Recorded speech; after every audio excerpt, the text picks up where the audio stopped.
Imagine a world where the smell of a single peppercorn could cause a total frenzy, where faraway lands held the promise of, well, unbelievable riches, and where a really dangerous journey across unknown seas was the only way to get real power and wealth. What kind of ambition, or maybe even desperation, would push explorers to take on voyages like that? Voyages that would completely change the history of an entire continent. That's the big question we're diving into today. Welcome to the deep dive. Today, we're immersing ourselves in a really pivotal moment in global history, the arrival of the first European powers in India specifically, the Portuguese and the Dutch. Now, this isn't going to be just, a list of dates and famous names. It's more of an exploration. We want to untangle the forces, economics, religion, sheer ambition that drove these nations across vast oceans. We'll look at the huge impact they had on the Indian subcontinent and the really interesting reasons behind why they rose so quickly and eventually faded. We'll try to uncover the strategies, the unexpected alliances, and frankly, the brutal conflicts that reshaped that whole part of the world. So to really get why these Europeans came, we need to rewind a bit, back to 15th century Europe. After the Roman Empire fell, the old ways of getting goods between Europe and the incredibly rich East, over land and by sea, they'd become increasingly controlled by Arab traders and later on by Ottoman Turkish powers. Yeah. And what's really fascinating here is how the fall of Constantinople to the Ottoman Turks back in 1453, it wasn't just some abstract political event. It was like an economic chokehold on Europe's access to the East. Think about the goods coming from India, those highly sought-after spices like black pepper, cloves, cinnamon, right? Plus the fine cotton fabrics, the calicos, luxurious silks, precious stones. Stuff Europe desperately wanted. Exactly. Stuff that was massively in demand in Europe suddenly became way harder to get and, astronomically expensive. The Red Sea route, for example, became basically a state monopoly under Islamic rulers. They generated huge revenue through tolls and taxes at every stage, and the overland routes, also firmly in Arab hands, with every middleman adding their own markup. So the price just kept climbing. Kept climbing, often 10, maybe even 20 times the original cost by the time it reached European markets. So this created this, well, undeniable and really urgent pressure for Europeans to find a direct sea route to India. They had to cut out these middlemen and their crazy prices. It was almost a quest for economic survival in a way. So was it just about the money then? Just a hunt for cheaper spices? Or were there broader things happening in 15th century Europe? Maybe that whole spirit of the Renaissance we hear about. Did that play a part in these, frankly, audacious voyages? It feels like more than just, accounting. No, you've absolutely hit on a crucial point there. It wasn't just about the economics, though that was huge, obviously. This period, it saw rapid economic development in lots of parts of Europe. We're talking about more land being farmed, better plows, scientific farming techniques like crop rotation, all leading to more food, bigger populations. And this growing prosperity, it fueled a demand for all sorts of goods, including those Oriental luxuries. And interestingly, there was also more meat available, which meant an even greater need for spices. Ah, for preservation. It's exactly. Not just for flavor, but crucially, for preserving meat in an age before refrigerators. But beyond the material stuff, Europe was definitely caught up in the spirit of the Renaissance. It was an intellectual awakening, wasn't it? A call for exploration that happened to coincide with these incredible advances in shipbuilding and navigation. Like the new ships. Yeah, think about the caravels designed for speed, maneuverability, the astrolabe for finding your way using the stars, the compass, better maps. There was this eagerness, almost like a fever, for adventurous sea voyages, driven by a thirst for knowledge and glory, not just gold. And those smaller trading powers, like Venice and Genoa, they'd done well with the Mediterranean trade before, but they were just too small, really, to challenge the Ottomans directly or launch major explorations out into the Atlantic. So the game shifted. It shifted. The initiative naturally moved to those rising maritime powers, Portugal and Spain. And they often got help, capital from Northern Europe, and that invaluable technical know-how from the Genoese in shipbuilding and navigation. And Portugal specifically seemed to have this extra layer of motivation, didn't they? Almost like a moral duty pushing them eastwards. Indeed. Portugal, stuck out there on the edge of the Atlantic, it also saw itself as a leader of Christendom, fighting against Islam. This added a really strong religious angle to their quest. Prince Henry, the one they called the Navigator, he was even granted a papal bull that's like a decree from the Pope in 1454 by Pope Nicholas V. And this basically gave Portugal the right to navigate as far as India. Not just for trade, but explicitly to fight Islamic influence and, crucially, to spread Christianity. Wow. Yeah, so it was this clear mix of wanting profit, scientific curiosity, and these really deep religious goals. It made these voyages much more than just business trips. They were seen as crusades almost. So, with Europe buzzing with ambition, this religious drive and new technology, the stage was set, wasn't it? And Portugal, with its unique blend of, well, crusader spirit and business sense, was ready to take that first massive leap across the oceans. The stage was set, Portugal's ready to go, but before Vasco da Gama even set sail, there's this really interesting, almost secret agreement that kind of lays the groundwork, doesn't it? It shapes their claims over, like, half the world. That's right, the Treaty of Tordesillas in 1494. And look, this wasn't just some minor diplomatic paper shuffling. It was literally an imaginary line drawn down the Atlantic Ocean, about 1,300 miles west of the Cape Verde Islands. And with staggering confidence, it basically divided the entire non-Christian world between Portugal and Spain. Just like that. It's just like that. Portugal, in this grand plan, claimed everything east of the line. Spain got everything to the west. So this treaty, it quite literally gave Portugal this powerful, legal, and even religious mandate to push into the waters around Africa and ultimately India. It sort of laid the foundation for their empire before they'd even properly explored those places. It was an incredible act of just preemptive global carving up. And the actual path to India, it was being figured out pretty quickly. Bartholomew Diaz had already done something huge, hadn't he? Rounding the Cape of Good Hope in Africa in 1487, sailing quite far up the eastern coast. He proved, without a doubt, that the sea route they'd been looking for so long, the one that bypassed the land routes and the middlemen, it was finally possible. The excitement must have been immense, right, after centuries of just dreaming about it. Oh, absolutely. Dias's voyage was the signal flare. It showed that the direct sea route, cutting out all those costly intermediaries, was genuinely within reach. It was a massive geographical breakthrough. It turned guesses on maps into real, navigable possibilities. And it absolutely set the stage for one of history's most famous and, well, world-changing voyages, Vasco da Gama's journey. So, nearly 10 years of prep and scouting later, May 1498, after this incredibly long and dangerous trip, almost 11 months, 3 Portuguese ships arrive. And they're guided, interestingly, by a Gujarati pilot named Abdul Majid. They drop anchor in Calicut. This moment, you could argue, just completely changes Indian history. It opens up this whole new era of European involvement. But what did the locals, the rulers there, make of these, well, strange new people showing up? Yeah, it's a pivotal moment. The Hindu ruler of Calicut, who was known by the title Zamarin, he initially didn't seem worried at all about what the Portuguese wanted. I mean, Calicut was a thriving entrepot, right? A huge trading hub on the Malabar coast. Merchants from all over, whether Arabs, Chinese, Africans, Persians, it was normal. So he gave Vasco da Gama a friendly welcome, just treated them like any other group of traders. But not everyone was so welcoming. No. The established Arab traders on the coast, they were immediately and very intensely suspicious. They understood right away that this was a serious threat, an existential threat to their centuries-old, incredibly profitable business. They could see that the Portuguese weren't just another player. Their intentions were fundamentally different. The alarm bells were definitely ringing for them. Because this wasn't just about new competition, was it? The Portuguese clearly had a completely different plan compared to the sort of multiplayer, relatively cooperative trading system that had been going on in the Indian Ocean for ages. It was more than just new faces. The actual rules of the game were about to be rewritten. That's exactly right. For centuries, you had all sorts of people trading in the Indian Ocean. Indians, Arabs, East Africans, Chinese, Japanese, you name it. They operated by these sort of unspoken rules, mostly focused on trade. Nobody was really trying to completely dominate, though everyone wanted to make a profit, obviously. The Portuguese just blew that system apart. Their explicit goal was to monopolize the extremely profitable Eastern trade. They wanted to aggressively push out all competitors, especially the Arabs. How? They arrived not just with goods to trade, but with cannons on their ships and a mindset of military superiority. This wasn't just business competition. It was them imposing total naval control, something totally alien to the region and deeply destabilizing.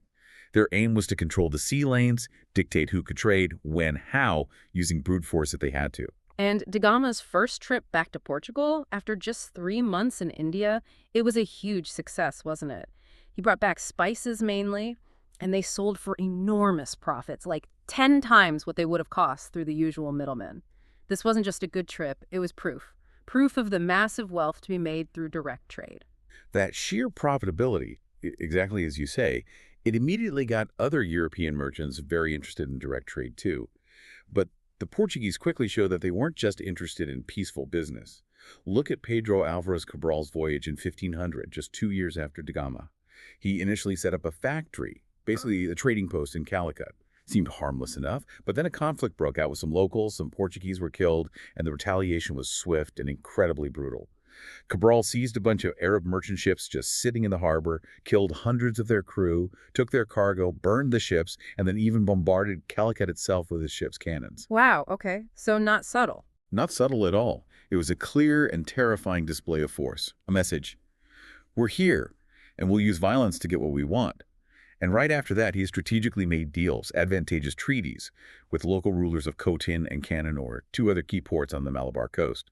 So he used force, then diplomacy, to solidify their entry and grab a foothold. And Vasco da Gama's second visit in 1501, it just ramped things up. It did. He openly mixed this greed for profit with just ferocious hostility. He took vengeance on Arab shipping wherever he could find it, often without any real provocation. This led to a complete break with the Zamorin of Calicut, who had refused to kick out the Arab merchants like the Portuguese demanded. He wanted to keep the traditional open trading system. So da Gama just went ahead and set up another trading factory at Cananor, further cementing the Portuguese presence in these really strategic spots. Calicut, Cananor, Cochin, these became their key points of influence, achieved through a mix of trade and, well, serious intimidation. And did they start building things then? Forts? Yes, exactly. It wasn't long before they started fortifying these places. Gradually, saying they needed to protect their factories and trade, they got permission, or sometimes just took the liberty to build these quite impressive stone fortresses around these vital locations. It really dug them in physically. Right. And that physical presence, combined with their naval power, gave them this incredible psychological and military advantage. So by 1505, things are getting more formal. The King of Portugal appoints an actual governor in India, gives him a 3-year term, and sends him out with significant military backup. Francisco de Almeida. His job was basically to consolidate Portuguese interests and, crucially, break Muslim trade by seizing strategic spots like Aden, Ormuz, and Malacca. And he's told to build more forts, too, right? That was the plan. Almeida immediately ran into challenges, though, not just from the Zamorin and Calicut, but also from the powerful Mamluk Sultan of Egypt. His lucrative trade routes were now seriously threatened, and Venice, back in Europe, whose own Mediterranean trade was suffering because of this new Portuguese route, actually encouraged the Egyptians. So the Egyptians put together a fleet in the Red Sea.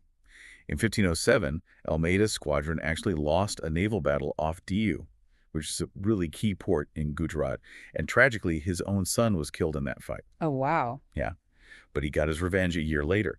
He completely crushed the combined Egyptian and Gujarat navies in a decisive victory, also near Diu. Almeida's vision was absolutely clear. Portugal had to be the master of the Indian Ocean. His strategy, famously called the Blue Water Policy, it focused entirely on naval power, not on building lots of forts on land. He truly believed in the power of the fleet. You know that famous quote of his? Don't remind me. As long as you may be powerful at sea, you will hold India as yours. And if you do not possess this power, little will avail you a fortress on shore. It was a radical idea for the time, totally different from the land-based empires common in India. Okay, now this is where things get really, really significant, right? Alfonso de Albuquerque, Almeida's successor.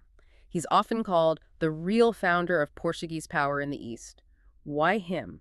What made him the true architect of their empire? Albuquerque basically took Almeida's idea of controlling the sea and turned it into a solid strategic reality that just fundamentally changed everything in the Indian Ocean. He secured Portugal's grip by setting up permanent, heavily fortified bases overlooking all the main entrances and choke points. Think East Africa or Ormuz near the Red Sea, key spots on the Malabar coast, and Malacca over in Southeast Asia. Controlling the traffic. Exactly. But it wasn't just about having forts there. He backed it up with a strict permit system, the cartaz system. Basically, any other ship wanting to sail in the Indian Ocean had to buy a license from the Portuguese. If you didn't have a cartaz, your ship and cargo could be seized or destroyed. This effectively controlled who traded what, and it made them money too. He also took control of major shipbuilding centers, which was smart, especially since good timber for shipbuilding was scarce in the Gulf and Red Sea areas. Wow. And his capture of Goa from the Sultan of Bijapur in 1510, that was huge, monumental. It became, as you quoted earlier, the first bit of Indian territory to be under the Europeans since the time of Alexander the Great. Goa gave them a vital strategic and administrative capital, a permanent base on Indian soil. But he wasn't just a military guy, was he? He also brought in social policies trying to create a more lasting Portuguese presence, quite different from just traders passing through. Yeah, that's a really interesting aspect. One quite progressive thing, especially for the time, was his abolition of sati, the practice of widow burning in Goa. That was a direct intervention in local customs. He also actively encouraged Portuguese men, the soldiers and sailors who came out, to marry local women, particularly in Goa and the areas around Bassein, which they called the province of the north. A deliberate policy. Oh yeah, a deliberate policy to create a permanent Portuguese population, a sort of mixed Creole society. These Portuguese men often became landowners in the villages, and they actually contributed to the local infrastructure, building roads, irrigation systems. They also introduced new crops that became really important in India, like tobacco, cashew nuts, maybe bitter types of coconuts. They planted large groves of coconut trees too because they needed the core fiber for ropes and rigging for their ships. In the towns, they settled as artisans, master craftsmen, adding to the economy beyond just high-level trade. And interestingly, many of these Portuguese settlers, and especially their descendants, they really came to see these places as home, more than Portugal itself. It shows how deep that integration went, creating this distinct Indo-Portuguese culture. So the Portuguese foothold just kept growing. Nino da Cunha becomes governor in 1529, and he moves the headquarters from Cochin to Goa. That really cements Goa's role as the heart of the Estado Português de India, the Portuguese state in India. But their expansion, it also involved a lot of political maneuvering, didn't it? Taking advantage of conflicts within India. Oh, absolutely. They were very opportunistic. Take the situation with Bahadur Shah, the powerful Sultan of Gujarat. He was in conflict with the Mughal Emperor Humayun. The Portuguese played this very cleverly. They offered Bahadur Shah help against Humayun, and in return, they got the island of Bassein and all its revenues in 1534. Plus, a promise for a base in Dhu, both incredibly valuable strategic locations. But things didn't stay friendly. No, relations went sour pretty quickly, especially after Humayun pulled back from Gujarat in 1536. The people of Dhu started resisting the Portuguese. Bahadur Shah tried to build a partition wall between his territory and the Portuguese fort. The Portuguese started negotiations. And then, in a very suspicious incident in 1537, Bahadur Shah was invited onto a Portuguese ship and killed. It sends a pretty clear message about their ruthlessness, doesn't it? Eliminating rivals or perceived threats. Da Cunha also pushed Portuguese influence in Bengal, settling lots of Portuguese nationals there, using Hooghly as their main base. And Hooghly would later become a major flashpoint. So fast forward to the end of the 16th century. How big was this Estado Português de India? Was it really a significant state or just a few scattered forts? It's easy to underestimate just how widespread their control became. No, it was much larger and more influential than people often realize. It really was a maritime empire stretching across key coastal areas. They controlled about 60 miles of coast around Goa itself, their vibrant capital. Yeah. On the west coast, they held that narrow strip from Mumbai down to Daman and Diu, controlling 4 major ports and hundreds of towns and villages stretching towards Gujarat. Down south, they had that chain of seaport fortresses and trading posts, Mangalore, Cannanore, Cochin, Calicut.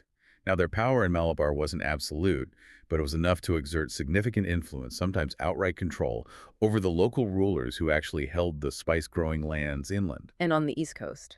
On the east coast, they set up more military posts and settlements, Santhome near modern Chennai, Nagapattinam, and Tamil Nadu. And by the end of the century, that wealthy settlement at Hooghly in West Bengal had grown significantly. They had regular diplomatic contact too. Ambassadors and envoys went back and forth between Goa and many major Indian kingdoms. They had treaties with the Deccan sultans, signed in 1570 and renewed regularly, often putting those sultans in a dependent position if they wanted access to the sea. The Portuguese were consistently involved, often playing a decisive role in the complicated power struggles all over India, whether it was Vijayanagar versus the Deccan Sultans, the Deccanists versus the Mughals, or even later, Mughals versus Marathas. They really were a major foreign power on the scene. And it's just a striking historical fact, isn't it? The Portuguese, the first Europeans to arrive, were also the very, very last to leave. Goa, Daman, and Diu were only taken aback by India in 1961. That's an incredible reach for what was, back then, a relatively small European nation arriving in this vast, complex subcontinent. How did they manage to get such a strong grip so quickly, especially against established local kingdoms? Well, several things really worked in their favor, especially early on. First, India was politically fragmented when they showed up. The north was divided among smaller powers. You had strong regional players like Gujarat under Mahmud Bagara, a formidable sultan, apparently quite impressive physically, rules for a long time. But in the Deccan, the big Bahmani kingdom was breaking apart into smaller states that were often fighting each other. So there wasn't a unified front against them. That disunity was a huge advantage. And the Second, and this is absolutely critical, none of the Indian powers, not even the mighty Mughals who came later, really had a significant navy, nor did they seem to prioritize building one beyond basic coastal defense. This just left the oceans wide open for Portuguese domination. Even further east, the Chinese emperor had restricted the range of Chinese ships, which basically took a potential major competitor out of the Indian Ocean picture. It left a power vacuum. And the Arab merchants and ship owners, they dominated the trade for centuries, but they just couldn't match the Portuguese in terms of organization and unity. And crucially, their ships were no match for the heavily armed Portuguese vessels with cannons. That technological and organizational edge gave the Portuguese an almost unbeatable advantage at sea initially. Indian powers simply couldn't compete on that front at that time. Now, their religious policy seems like such a crucial and maybe complicated factor. It drove them initially, but also caused problems later. It wasn't just about trade. There was this strong evangelical mission that sort of changed over time. Oh, absolutely. They came from that background of conflict with the Moors in North Africa, centuries of it. They brought that same crusading energy to the East. Initially, their goal was often framed as persecuting Muslims and converting non-Christians, though early on they were sometimes quite pragmatic, even tolerant towards Hindus in some areas, seeing them as potential allies against Muslim rulers. But that changed. It changed dramatically with the arrival of the Inquisition in Goa in 1560. This institution, designed to root out heresy, it just shifted their approach completely. It turned into aggressive proselytizing, trying to force conversions, and led to widespread persecution, not just of Muslims eventually, but of Hindus too. Their religious passion became this major double-edged sword. It alienated huge parts of the local population and created deep, lasting resentment. But they also tried to convert the big fish, right? Like the Mughal emperors, thinking if they could get the emperor, maybe the whole empire would follow. How did those attempts go? Yes, the Jesuit missions to Emperor Akbar's court. That's a really fascinating chapter in this whole story of mixed motives. In September 1579, Akbar, who was famously curious about theology and loved intellectual debates, it's kind of his thing. He sent a letter to Goa, asking them to send 2 learned priests to his court. The church authorities in Goa jumped at the chance. They saw this as a golden opportunity, maybe the opportunity, to convert the emperor, and then hopefully his court and all the people of Mughal India would follow. So who did they send? They sent Jesuit fathers like Rodolfo Acquaviva and Antonio Monserrate. They arrived in Fatehpur Sikri in February 1580, were received with great honor, brought fancy European gifts and knowledge. But despite several missions, the first one went back in 1583, another in 1590, a third arrived in 1595, Akbar remained deeply interested in the discussions, famously holding debates between different faiths in his Ibadat Khana, but he never converted. Yeah. The missions did kind of become a permanent feature at court, though. They had some influence on politics, gave Europeans valuable insights into Akbar's later reign, but they absolutely failed in their main religious goal, converting the emperor. And his son, Jahangir. Did the Jesuits have better luck with him, or was it still this tricky balancing act between diplomacy and trying to convert people? Well, Jahangir, when he first came to the throne, he initially sort of ignored the Jesuits, probably to keep the Muslim nobles in his empire happy. But that didn't last. By 1606, he was showing them favor again. They were allowed to keep their quite impressive church in Lahore, even the priest's residence. And in 1608, there were actually several public baptisms carried out in Agra, with the priests apparently acting quite freely, almost as if they were in Portugal. So they got their hopes up again. They got their hopes up again, thinking maybe they could bring Jahangir into the Christian fold. But those hopes were dashed too. Jahangir, like his father, seemed to enjoy the intellectual sparring, but wasn't interested in converting.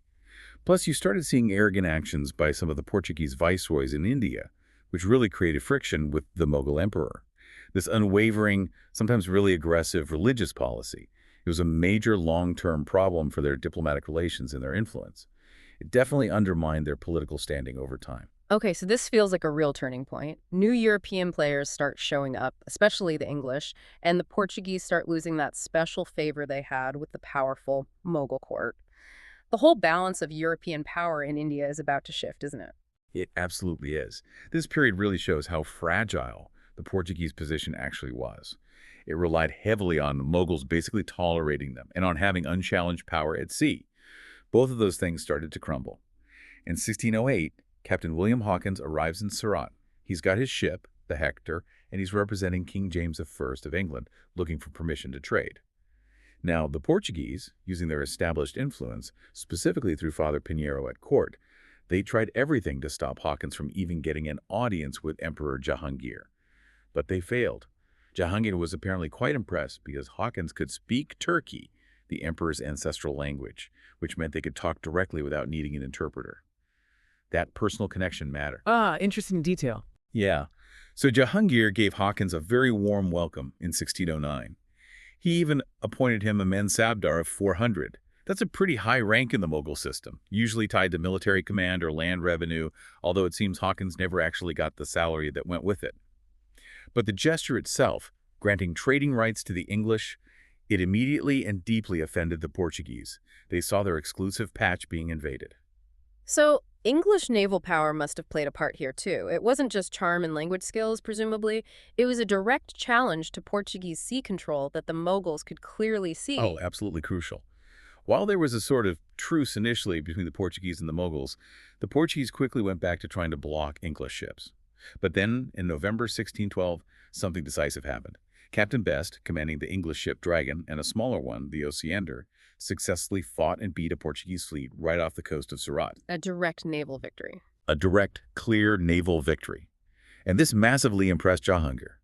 Remember, he didn't really have a proper navy himself, so he was very aware of who controlled the seas. Then the Portuguese made things even worse for themselves.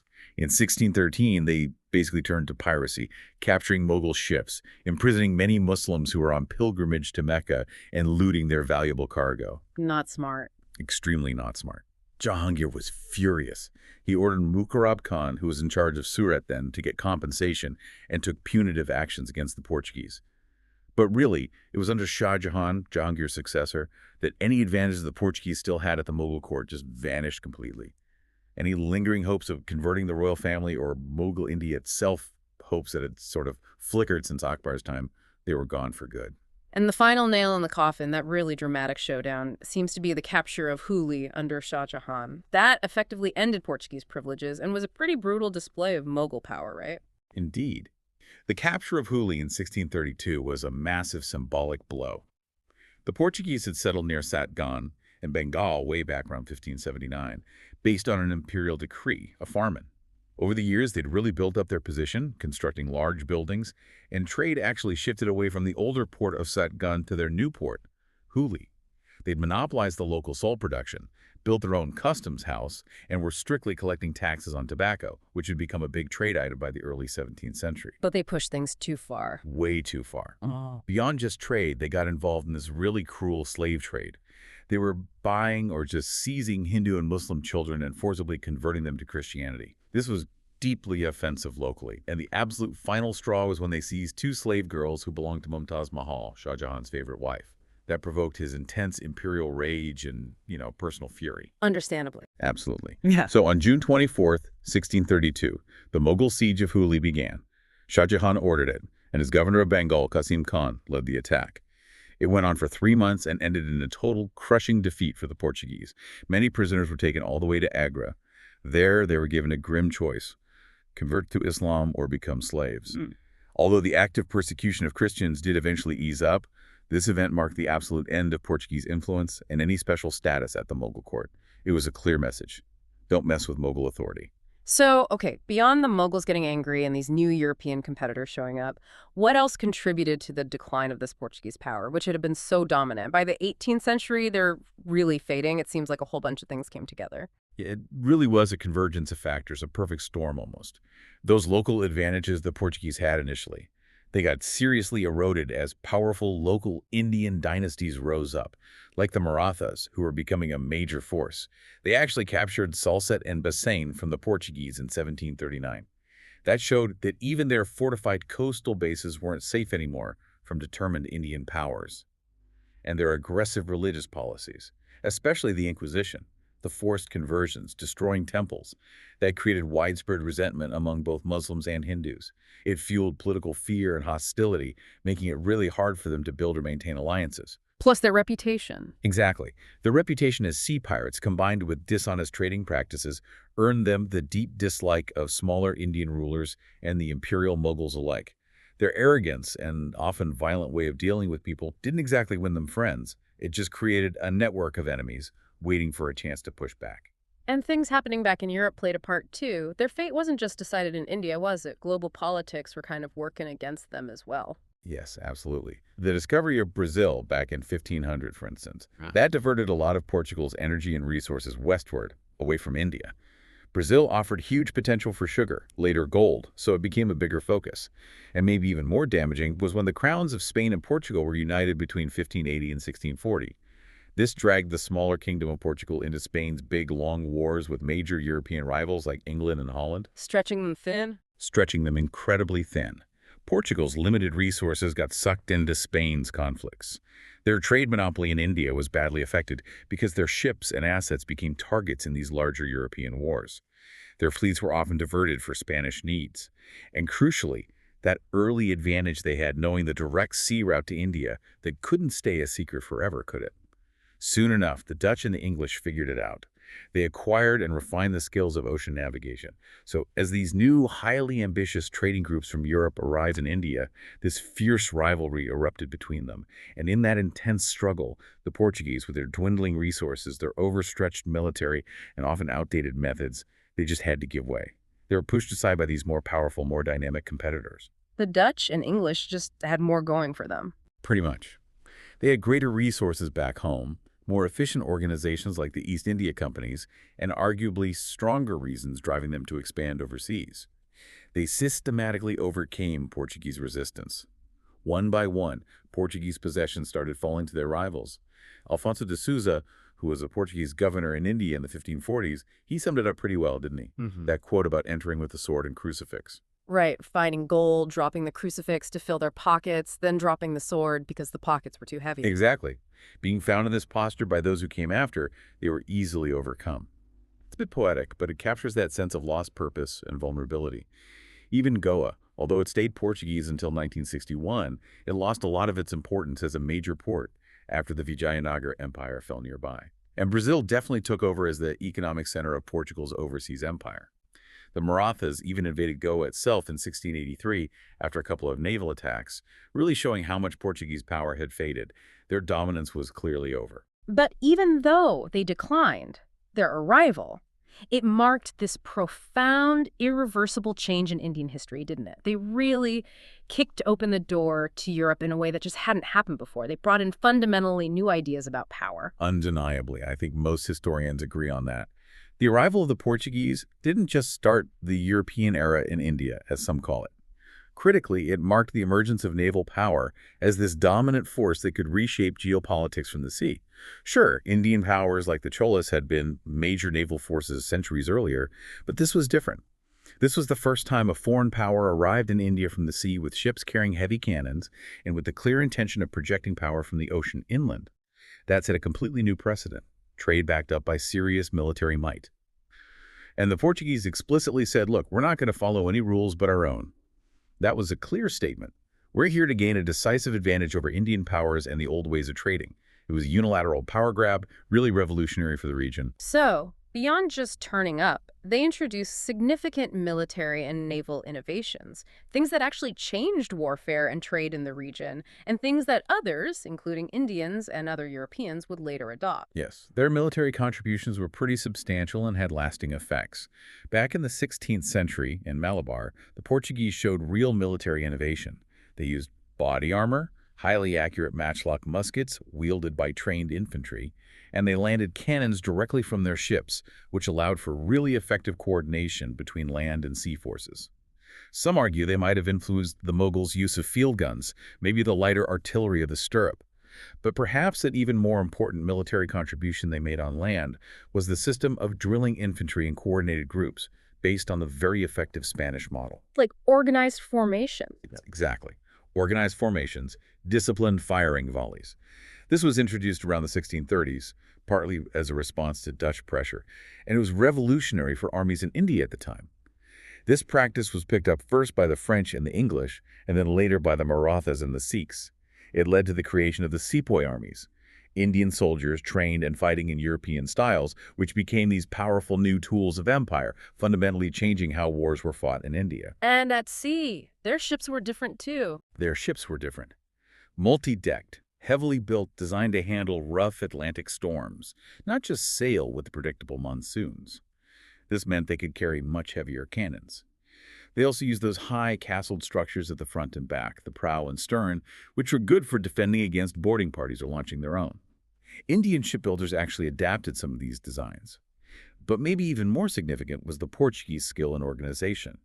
Setting up royal arsenals and dockyards, maintaining regular systems for pilots, mapping the sea lanes accurately, and strategically using their state-backed navy against private merchant shipping. That whole organized, state-driven approach to maritime power was groundbreaking. Now, while the Mughals and Marathas certainly learned some things from the Portuguese, the main inheritors of this knowledge, these techniques, were definitely the other Europeans, especially the Dutch and the English in Asia. They took these ideas and refined them for their own imperial goals. And culturally, I mean, obviously the aggressive religious stuff left a pretty bad taste, but did they leave any other lasting marks on India, maybe in less expected areas? Well, yeah, while the memory of the Inquisition and the forced conversions is definitely a dark part of their legacy, you can't forget that the missionaries and the church, they were also patrons, teachers and patrons in India of European arts. Think painting, carving, sculpture, even music. They were interpreting European styles for an Indian audience. A church art. Church art, yes, but also secular art. The art of the silversmith and goldsmith really flourished in Goa under Portuguese influence. Goa became known as a center for this incredibly elaborate filigree work, intricate foliage designs, metalwork set with jewels. It was a style that blended European and Indian tastes. Interesting. And as we keep saying, the Portuguese being the first Europeans to arrive and the very last to leave in 1961 from Goa, Daman, and Dio, that long presence inevitably left behind a unique cultural blend, a specific Luso-Indian identity in those areas that still exist today. Okay, so as the Portuguese star was definitely starting to fade, this new European power pops up, the Dutch. And they seem to have a much more distinctly commercial focus, right? What got them interested in the East, and was their initial approach different from the Portuguese? Yeah, like the Portuguese, the main driver for the Dutch was absolutely commerce, business. Cornelis de Holtman was the first Dutchman to actually reach Sumatra and Bantam over in Indonesia back in 1596. That was their first major voyage east, proving direct trade was possible for them too. This success quickly led to the creation of the Dutch East India Company, the VOC, Verenigde Oost-Indisch Company, in 1602. Now, this VOC, it was a really remarkable organization. It was formed by merging several existing Dutch trading companies, but it was given incredible power by the Dutch government, the States General.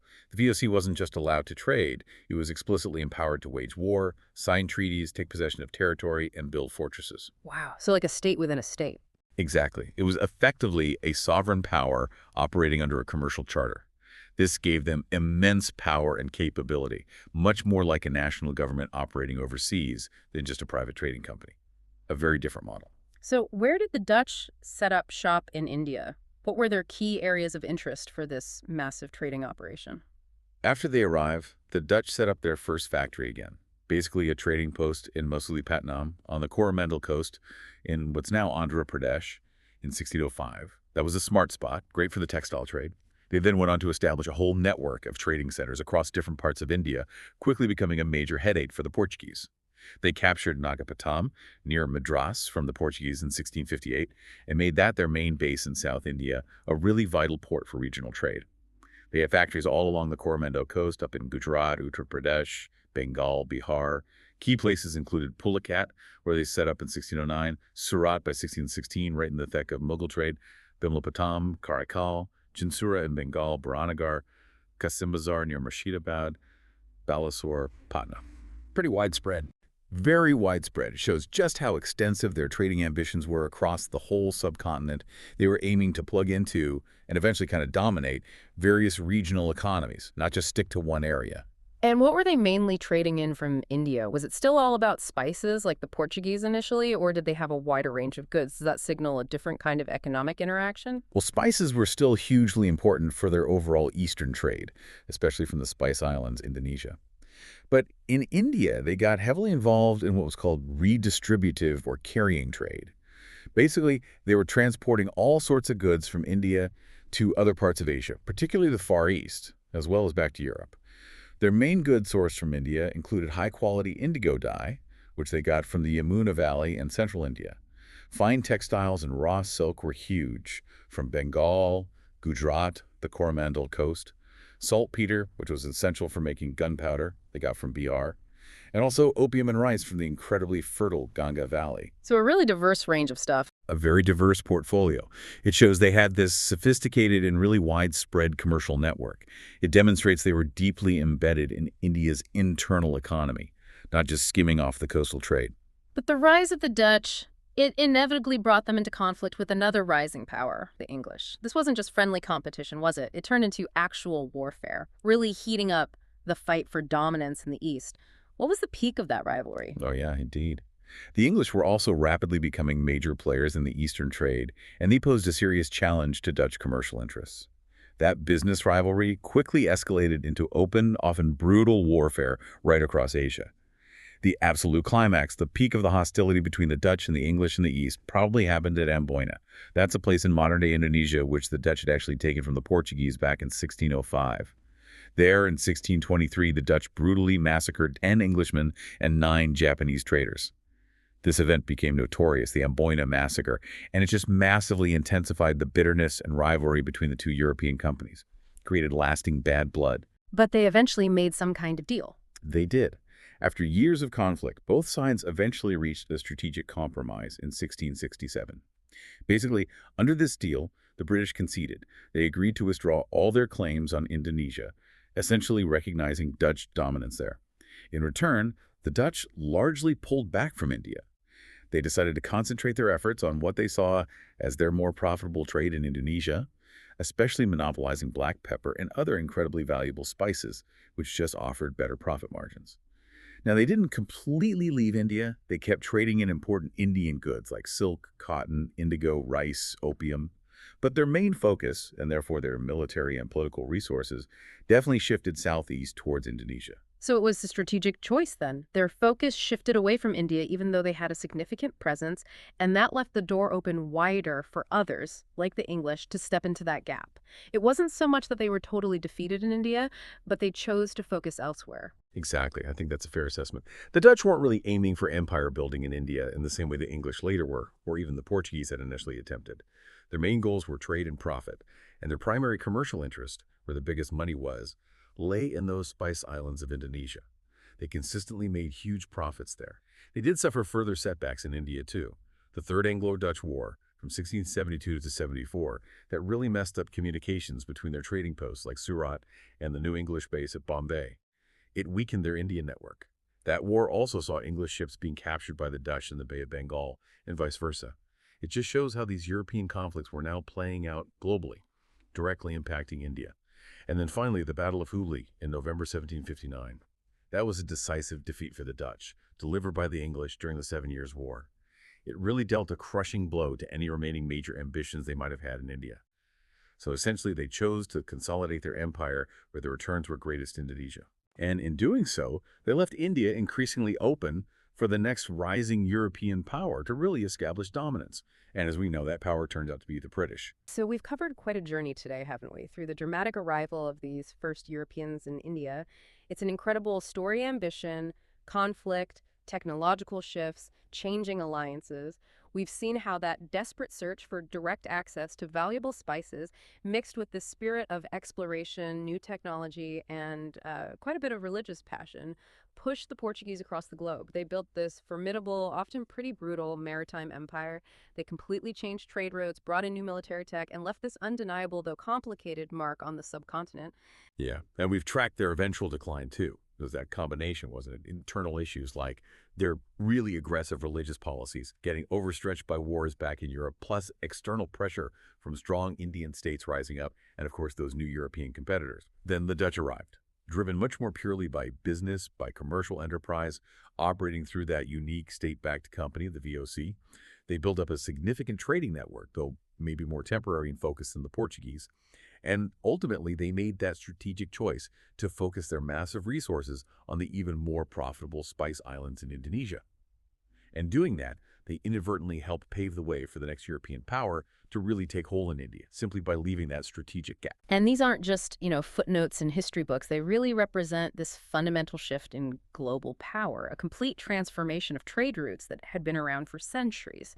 And it marks the beginning of this long, incredibly complex relationship between Europe and India that would shape the next few hundred years. The whole idea of maritime power, global monopolies, it was kind of born in these daring and often very harsh voyages. Absolutely.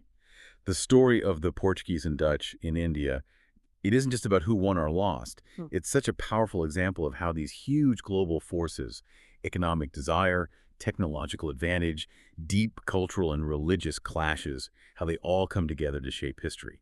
It really makes you think about that enduring question, doesn't it? How much does that very first contact, that initial spark, dictate everything that comes after? And what lessons can we maybe take from this early period about the complexities of international relations, the nature of economic exploitation, and the huge impact of cultural exchange? These things are still incredibly relevant in our interconnected world today. Yeah. Their stories, all that ambition, the innovation, but also the eventual retreat, they really did set the stage for so much that followed. They were the ones who kicked the door open, you could say, but the real contenders for long-term dominance were only just starting to arrive on the scene. What really stands out to you about these first European adventures, and how do you see their legacy maybe echoing even now